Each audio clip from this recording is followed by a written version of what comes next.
اگر کوئی شخص کہے کہ نہیں میں اس کو جائز نہیں سمجھتا ہوں، حالانکہ ہمارے نزدیک تو یہ مستحب ہے، کوئی فرض واجب نہیں ہے، مستحب ہے، وہ کہتا ہے میں اس طرح نہیں کرنا چاہتا ہوں، تو پھر وہ کرے صرف درود شریف پڑھے، صلی اللہ علیہ یا رسول اللہ کہہ دے، صلی اللہ علیہ وسلم کہہ دے، جس طرح وہ مناسب سمجھتا ہے، یا پھر جس طرح مؤذن نے کہا ہے اشہد ان محمد الرسول اللہ، یہ بھی پیچھے پیچھے اسی طرح کہہ دے۔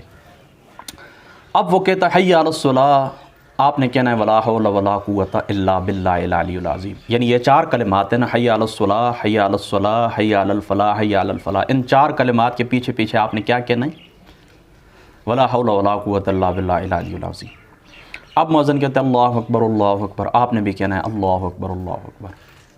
وہ کہتا ہے لا الہ الا اللہ، آپ نے بھی کہنا ہے لا الہ الا اللہ۔ جب یہ بات یہاں پر مکمل ہو گئی، یعنی یہ اذان مکمل ہو گئی، تو اس کے بعد کیا ہوگا؟ اس کے بعد آپ نے حضور علیہ الصلوۃ والسلام کی ذات اقدس پر درود شریف پڑھنا ہے۔ میں پڑھتا ہوتا ہوں الصلاۃ والسلام علیک یا رسول اللہ وعلی آلک وصحبک یا حبیب اللہ، اس میں حضور کی ذات اقدس کے اوپر درود و سلام بھی آ جاتا ہے، اور آپ کی آل پاک کے اوپر، آپ کے اصحاب کے اوپر بھی درود و سلام آ جاتا ہے۔ تو لیکن اگر آپ یہ مناسب نہیں سمجھتے، دوسرا جو آپ کو اچھا لگتا ہے وہ پڑھ لیں۔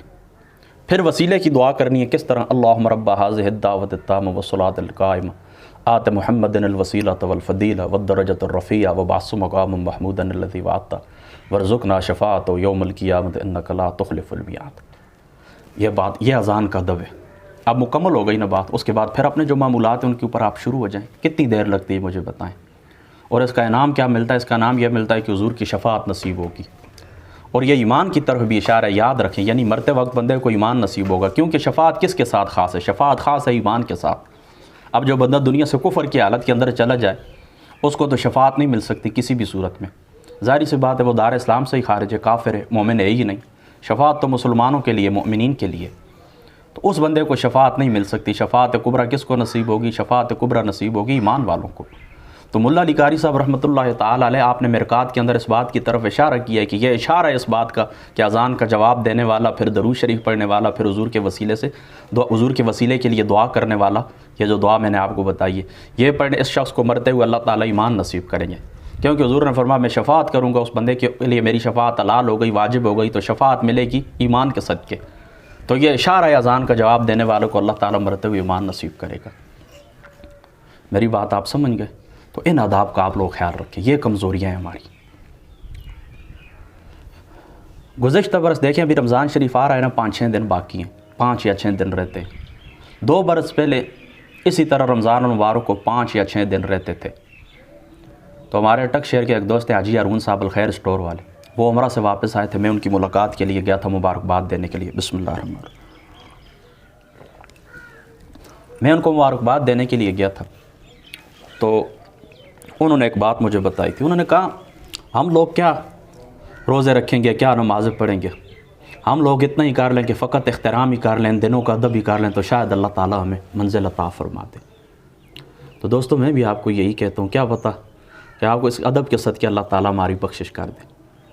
دیکھیں ایک روایت کے اندر آتا ہے، غالباً علامہ صفوری نے نقل کیا ہے یا پھر کسی اور کتاب کے اندر آتا ہے، حوالہ میرے ذہن میں نہیں ہے، بہرحال بات مستند ہے، کہ ایک شخص نے بیٹے کو رمضان المبارک کے اندر کھانا کھاتے ہوئے دیکھا ہے، تو جا کر اس کو مارا کہ آپ کو پتہ نہیں مسلمانوں کا یہ مہینہ ہے، روزے کا مہینہ ہے۔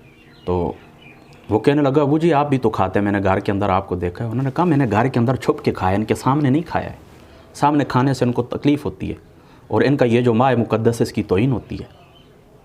اس کے بیٹے کو یہ بات سمجھ آ گئی، بیٹوں کو ڈانٹ پلائی اس نے۔ تو اس نے کیا کیا؟ فقط رمضان المبارک کا جو ماہ مقدس تھا اس کا احترام کیا۔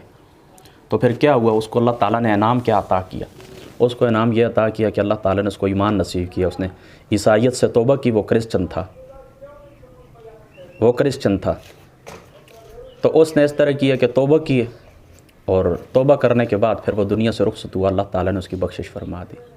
تو آپ لوگ اس بات کا اندازہ کریں کہ ایک کافر شخص، دار اسلام سے خارج شخص، وہ اگر اس ماہ مقدس کا احترام کرے، اس کو کیا انعام ملا؟ ایمان جیسی دولت اللہ تعالیٰ نصیب فرماتا ہے۔ تو پھر آپ خود سوچیں، جو ایمان والے ہیں وہ اگر احترام کریں تو اللہ تعالیٰ ان کو کیا مقام عطا فرمائیں گے۔ تو دوستو میری آپ کو دعوت یہی بے برکتی کا سبب ہے کہ جس وقت اللہ تعالیٰ کا بلاوا آ جائے ہمیں احترام کرنا چاہیے، اذان کا احترام کریں، گھر کے اندر داخل کس طرح ہونا ہے؟ آداب کے ساتھ داخل ہوں. مسجد کے اندر داخل ہونا ہے، آداب کے ساتھ داخل ہوں. رات کو سونا ہے، آداب کے ساتھ سوئیں. سونے کے آداب ہیں، ان کا خیال رکھیں. پھر بندہ بیدار ہوتا ہے، اس کے آداب ہیں، اس کا خیال رکھیں. بندہ تجارت کرتا ہے، تجارت کے آداب ہیں، اس کا خیال رکھیں. دیکھیں یہ سیڑھیاں جہاں پر میں بیٹھا ہوں، یہ مسجد ہے. میں بھی یہاں سے اوپر آیا ہوں. اوپر آنے کا کیا آداب ہے؟ سیڑھیاں چڑھنے کا کیا آداب ہے کہ جس وقت آپ سیڑھیوں کے اوپر چڑھیں، گھر کی سیڑھیوں، مسجد کی ہوں، کسی لفٹ، کہاں پر بھی آپ اوپر چڑھیں تو کیا کریں؟ اللہ اکبر، اللہ اکبر. جب یہاں سے نیچے اترنا ہے تو کہیں سبحان اللہ، سبحان اللہ. کتنی دیر لگتی ہے، لیکن اللہ تعالیٰ راضی ہوتا ہے. انسان بہت بڑی خیر و برکت کا عامل ہو جاتا ہے، بہت بڑی اللہ تعالیٰ برکت نصیب فرماتا ہے. میری بات آپ لوگ سمجھ گئے نا؟ میں پھر اپنا جملہ دہراتا ہوں. شاعر اسلام کا احترام کرے. جن راتوں کو، جن دنوں کو اللہ تعالیٰ نے عزت عطا فرمائی، جن شخصیات کو اللہ نے عزت عطا فرمائی، آپ ان کی عزت کریں. قاضی ایاز مالکی نے شفا شریف کے اندر یہ حدیث پاک نقل کی ہے کہ قوم کا معزز تمہارے پاس آئے تو اس کی عزت کرو. گھر کے اندر داخل ہوں، آداب کا خیال رکھیں. مسجد کے آداب کا خیال رکھیں. قبرستان کے اندر داخل ہونے، اس کے آداب کا خیال رکھیں. جنازہ گاہ کے اندر داخل ہونے، اس کے آداب کا خیال رکھیں. کسی مریض کی تیمارداری کرنی ہے، جا کر اس کی بیمار پرسی کرنی ہے، اس کے آداب کا خیال رکھیں. کس طرح داخل ہونا، کیا الفاظ بولنے. کسی کے پاس تعزیت کے لیے جانا ہے، وہ الفاظ یاد کریں میں نے تعزیت کے کون سے لفظ کہنے. تو ان آداب کے ساتھ زندگی گزاریں، ادب و آداب کا خیال رکھیں. انشاءاللہ تعالیٰ آپ دیکھیں گے کہ آپ کی زندگی کے اندر انقلاب آئے گا.